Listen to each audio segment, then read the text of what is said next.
साथियों, जिस तरीके से राजस्थान में दिन दहाड़े हत्या की जा रही है, तो इसको लेकर भीम आर्मी चीफ और नगीना से सांसद चंद्रशेखर आजाद जमकर निशाना साधा सरकार पर, और सरकार से क्या कुछ बड़ी मांग की है वो आपके बीच रखेंगे और आपको डिटेल में समझाएंगे।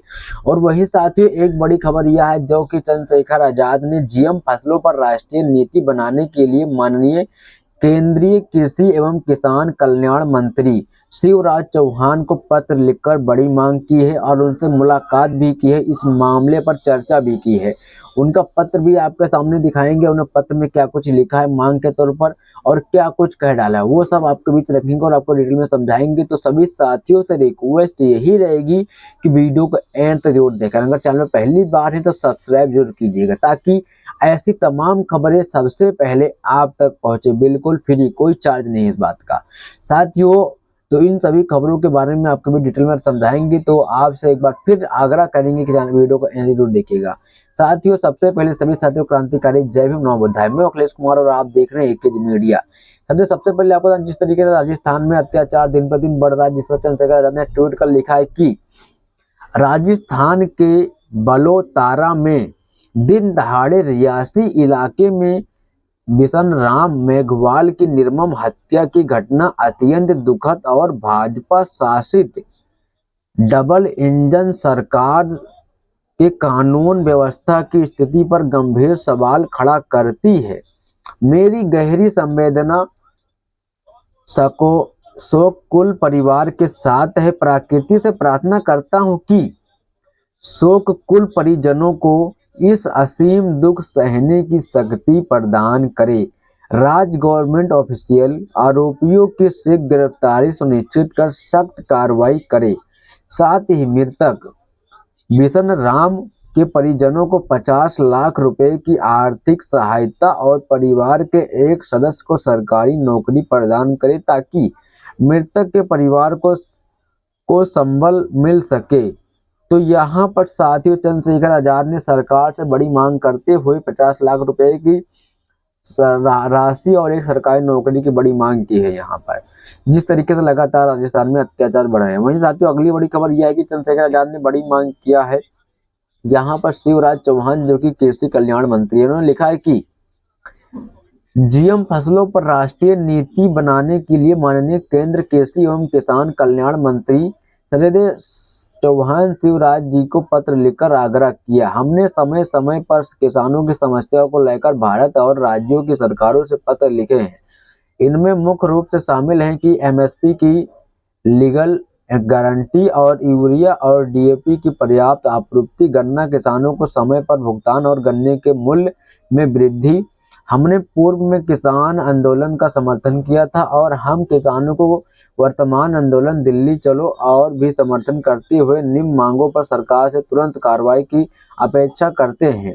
एमएसपी की गारंटी को कानून बनाया जाए और स्वामी नाथन आयोग की सिफारिशों के आधार पर एक फसल तय हो। किसानों का कर्जा माफ किया जाए और आंदोलन में शहीद किसानों के परिवारों को मुआवजा दिया जाए।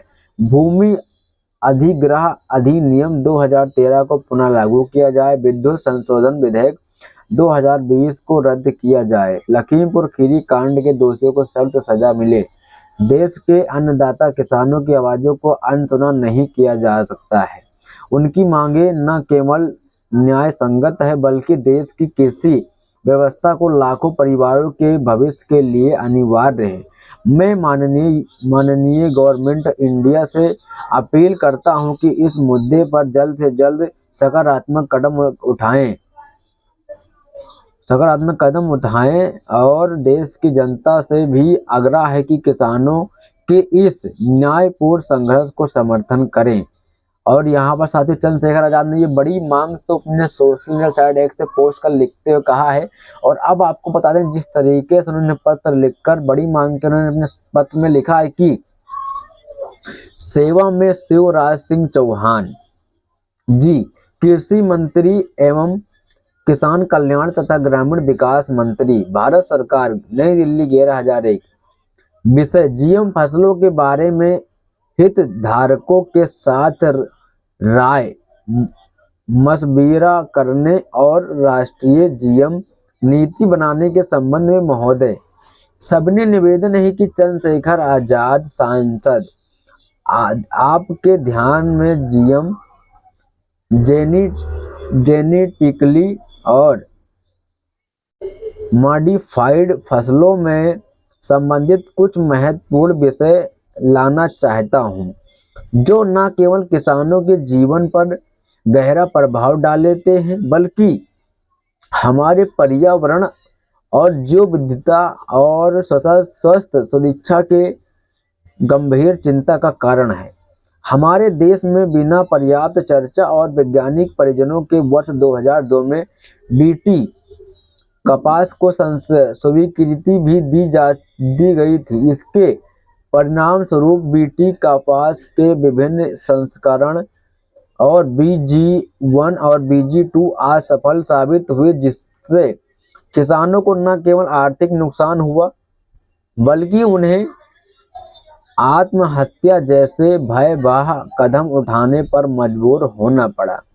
हाल ही में सर्वोच्च न्यायालय ने 23 जुलाई 2024 को अपने निर्णय में निर्देश दिया कि हितधारकों के साथ 4 माह भीतर राष्ट्रीय जीएम नीति बनाई जाए। इसके बावजूद सरकार इस ओर दिशा में कोई ठोस कदम नहीं उठाया गया है। यह चुप्पी न केवल किसानों के बीच चिंता का कारण है बल्कि देश के में जो विविधता और कृषि रासायनिक के साथ खतरा है। जीएम फसलों के खिलाफ प्रमुख तर्क। जीएम फसलों में अधिक उपजाऊ का दावा झूठा साबित हुआ है और बीटी कपास के असफल होने के बावजूद इसे बाजार में वापस नहीं लिया गया। जीएम फसलों में पारंपरिक बीजों की विविधता समाप्त हो रही है। जीएम फसलों का परीक्षण जानवरों पर न होकर सीधे किसानों पर, उपभोक्ताओं पर किया जा रहा है। विदेश में आयातित जीएम खाद्य तेल और बीज भारत की स्वतंत्र और स्वस्थ सुरक्षा के लिए खतरा है। हमारी मांगे हैं कि माननीय सर्वोच्च न्यायालय निर्देश अनुसार सभी हितधारकों को चर्चा कर राष्ट्रीय जीएम नीति शीघ्र बनाई जाए और जीएम फसलों के प्रभाव का भारत परिस्थितियों में व्यापक और स्वतंत्र वैज्ञानिक परीक्षण कराया जाए। किसानों पर पर्यावरण को ध्यान में रखते हुए जीएम फसलों के भारत में प्रवेश पर सख्त प्रतिबंध लगाया जाए।